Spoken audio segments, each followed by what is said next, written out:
Okay, welcome back to another episode of the Backholder Pod. So I think today we are still riding on this AI rally in the entire market itself. And I think one of the most hot stocks is actually Nvidia out here. And I think Boon do have a very sizable allocation in Nvidia. So he actually suggested that he wants to talk about Nvidia because I think there are many discussions about it being overvalued, how we look at some of the chart patterns and how Nvidia is going to go higher or lower and the valuations around it today. So I'll pass the stage over to Bunti to talk about his own model and how he look at the valuation today. Okay, let me just do a quick sharing. Then after that, we want to cut stuff that is not relevant. So the top part here is all the historical numbers. Basically, I only picked two most important variables.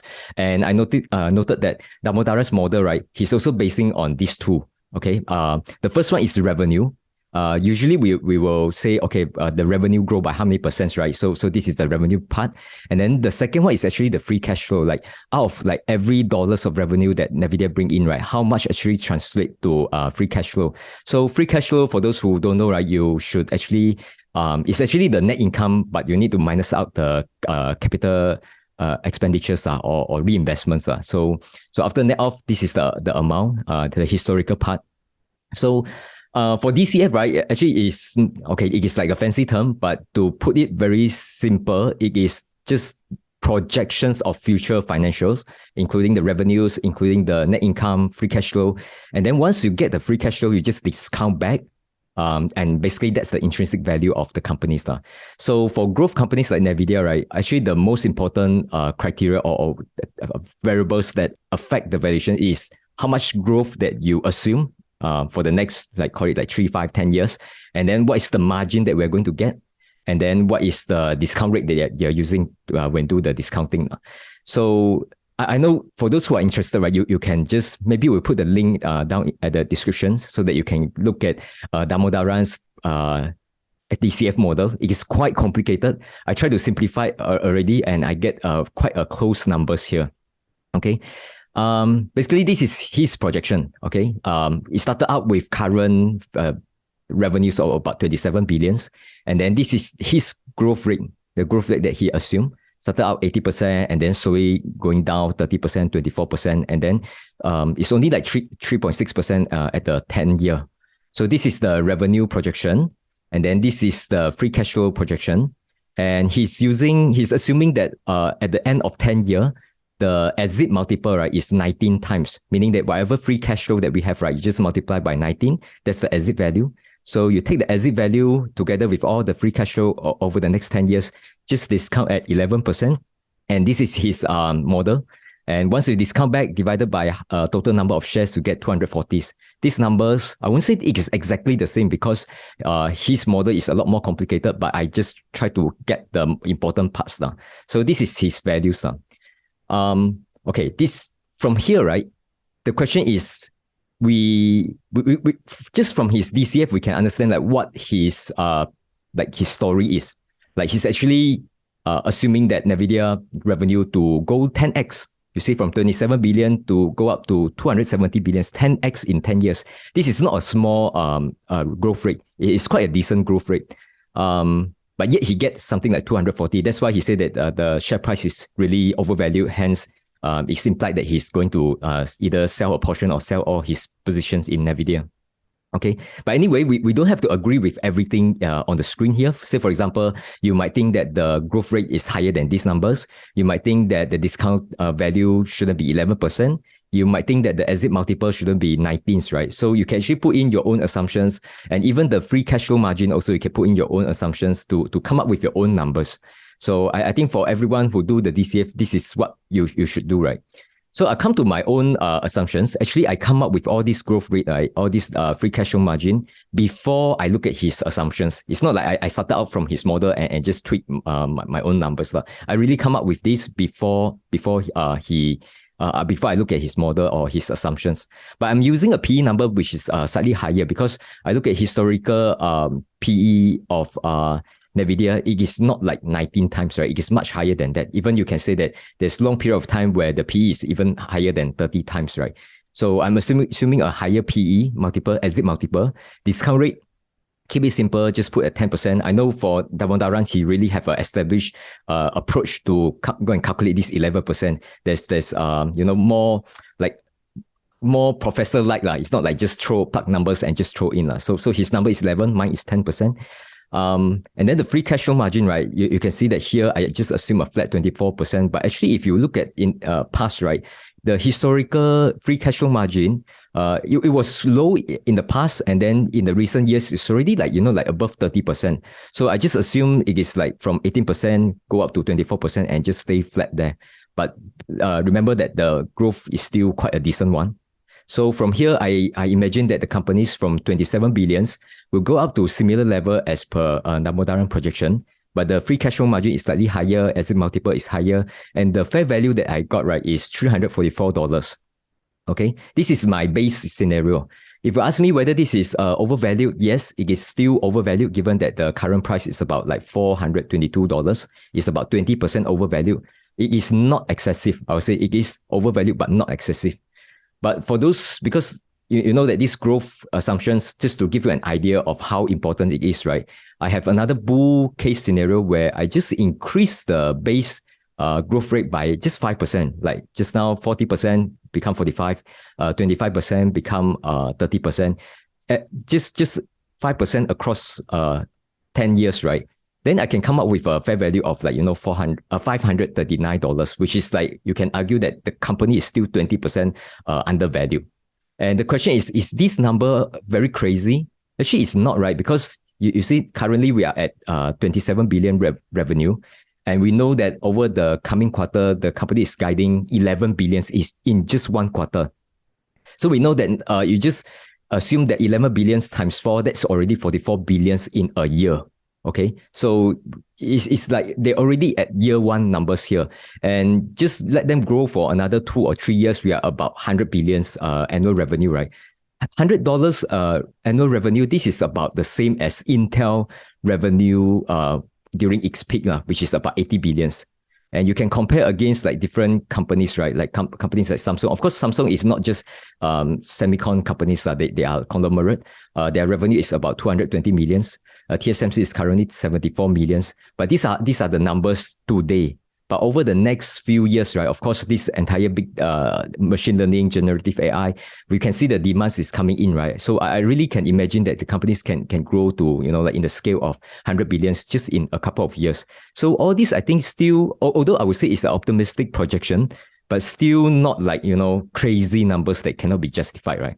Of course, other people can come up with hyperbole scenarios, but I'm not going to go there. I think this is enough as to show that the company isn't superly overvalued, as long as they can produce this kind of growth rate. And the kind of growth rate, we are not talking about like just continue 50, 80% every year for the next 10 years, right? It's not that kind. It's really just the first year, 80%, just to make it become true up to the current numbers that the company is guiding. And then from there on, you can see that the growth rate is like, like between 20 to 40%. Indeed, all the big techs, right? They've been producing this kind of growth rate for like many years, right? If you just look at their historical growth numbers. Okay, we cannot stop here. We need to go cover the bear. The bear to me, right, is that okay? This entire like AI things is not just like one off. It could be that the growth rate 80% in 1 year, and then maybe grow another 10% for 1 year, and then drop by -5% because there's no more demand. Whoever that want to buy GPU chips, they already bought it, and there's not much demand anymore. So drop by 5%, followed by just increase by 10, 15% in the following 10 years, right? Just a normal growth rate, right? In this kind of projection, with similar free cash flow margin, you can actually end up with fair value of about just $163. If this is the case, right, the company is like way overvalued at $420. So you are more than doubles, right? So that's where the range is to me, in the sense of the valuation of the company, whereby if you can, you just basically close your eye, think that how much can the revenue grow? If the revenue can grow a lot, then whatever price for 400, 500, 800, I think it can be justified. The problem is always that when will this growth rate just like, taper off and die down? So that's the valuation number that I'm looking at. I will stop here just to see what discussion that we will have. Comment, please.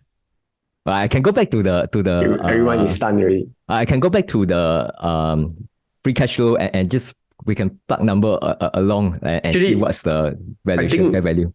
I think before that, right, this is the trouble with, or this is the interesting and exciting, yet the toughest part for growth investing, typically.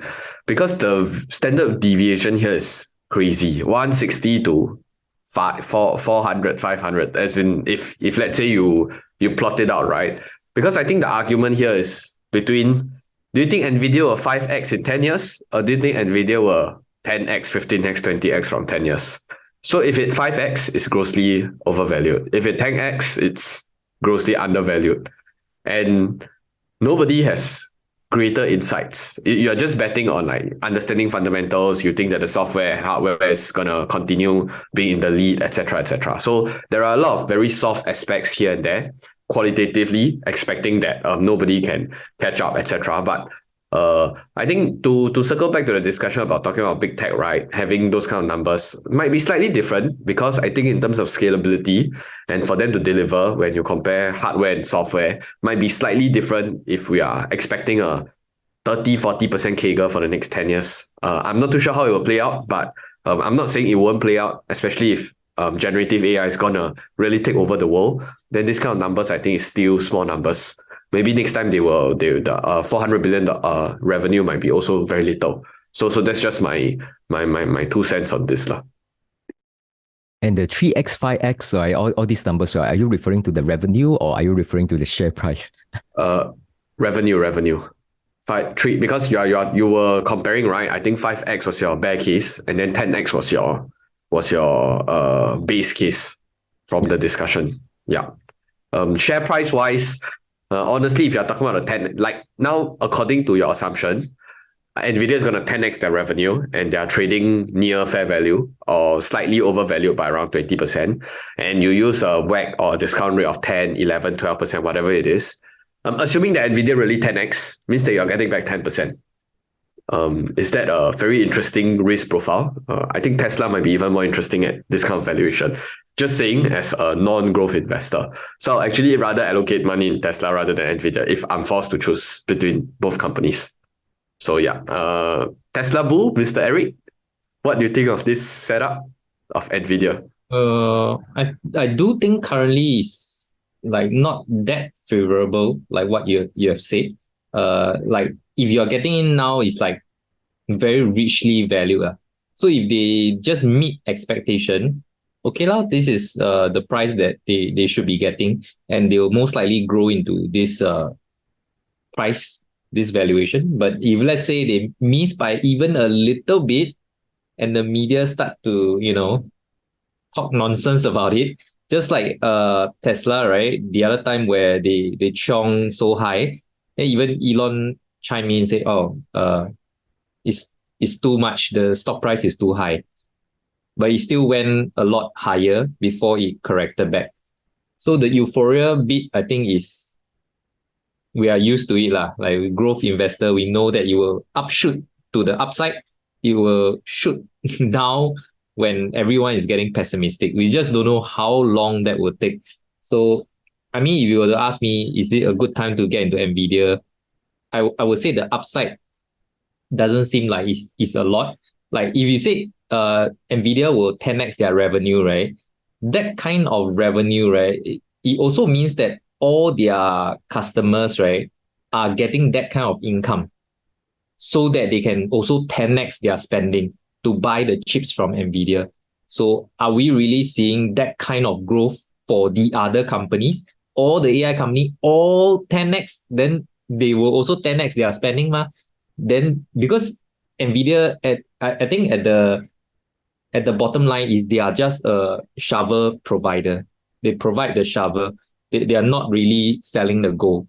So basically, if the people that are doing AI, their revenue is not going to grow 10x in 10 years, then I don't see how they can spend 10x into Nvidia so that Nvidia can 10x their revenue.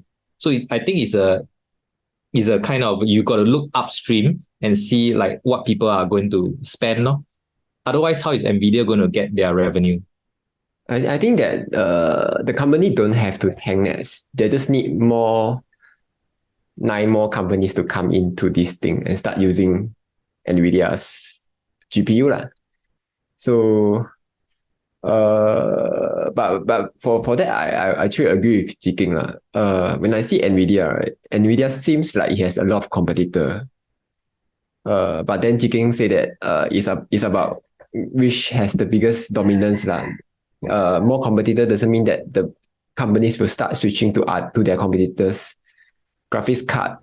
But then if I just look at compared to Tesla lah, our favorite stock, Tesla seems like there's no competition to it. Like everyone has started using their superchargers standard already. So that part, the competition is completely eliminated. Then the full self-driving, there's no competition at all. Everyone is lagging behind. So if I were to like choose between one of the two, I would definitely go for Tesla lah. Nvidia is a good play, but just because there's I've already filled in the slot of the 10S potentially kind of stock. So Nvidia is good, but I can also say the same about like other companies like about C3 AI, where it's also providing showers to companies to grow their AI stuff, whatever. So Nvidia is not the only choice here lah. Actually, my point is not to say that it is attractive. As I showed just now, like base case scenario, when you get slightly overvalued, there's no margin of safety. I won't say if just purely based on the financial alone. I won't say that this is like a super attractive like risk return trade-off or like super attractive investment. It's just that I saw that there are too many people, right, call it like on Twitter or in chat group, they just say that, Nvidia, what 40x sales, 200x PE. So it's way overvalued. It's like 10x overvalued, that kind. But my question is, have the person, whoever that make this statement, right, have you really looked at the DCF? Have you really understand that what is the current growth rate? Have you really do your own projection? Just key in your assumptions. You can key in 10, 15% or even 5% if you think that this growth will not be sustainable.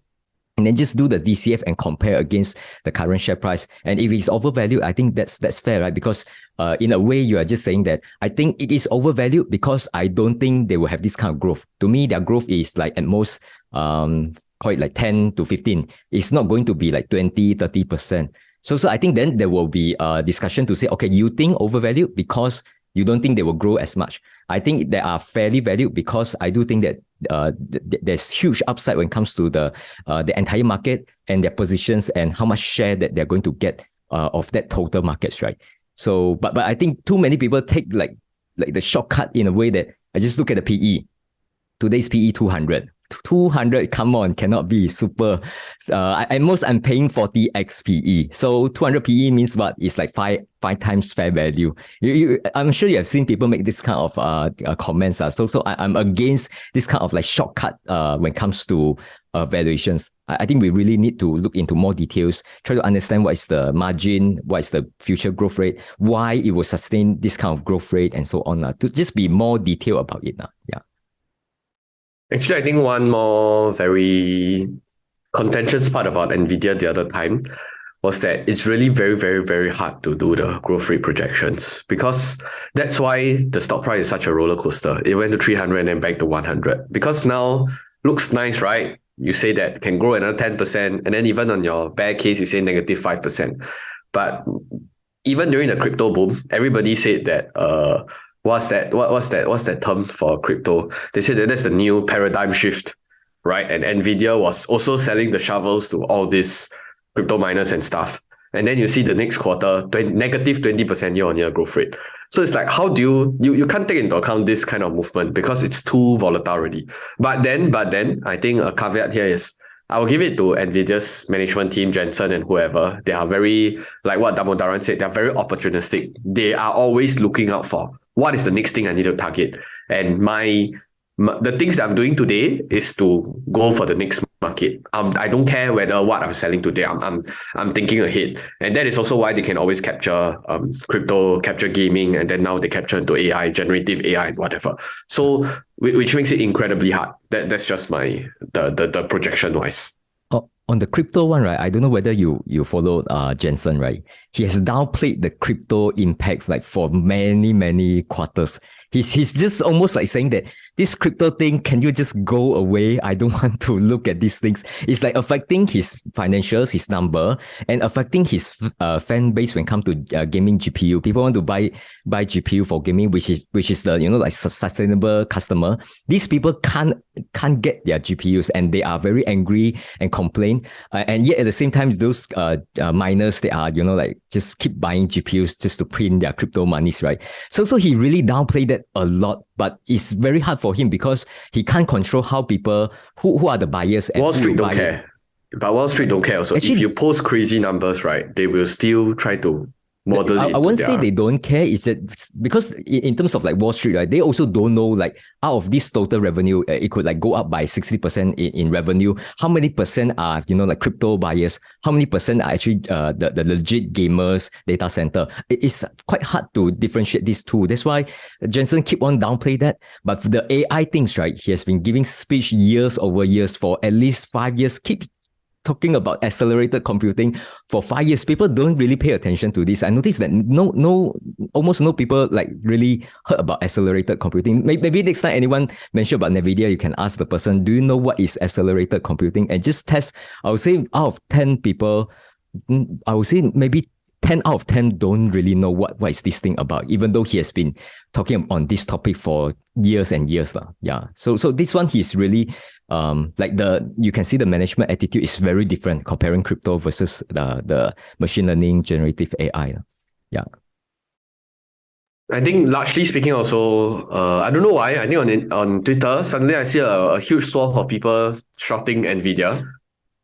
I don't know why. It seems like a trend, right? Like maybe it's the people that I'm following. At least for now, I think in terms of momentum wise, it's not looking very good. But whether you say it's undervalued or overvalued, I think it's still an opinion versus opinion thing. We will leave it up to the markets to decide. It's a $1 trillion market cap anyway, so nobody's going to move the market so easily, and we'll see whether it will how this will lead to something else in the future. So, any concluding thoughts from Eric or Kelvin? Don't have, then we'll wrap it up. Hope you guys enjoyed the discussion. And if you guys have your own modeling and your own share price on how you look at the intrinsic value of Nvidia, feel free to leave in the comment section down below as well. And of course, the like button on your way out. So with that, we'll see you in the next video. And yeah, goodbye.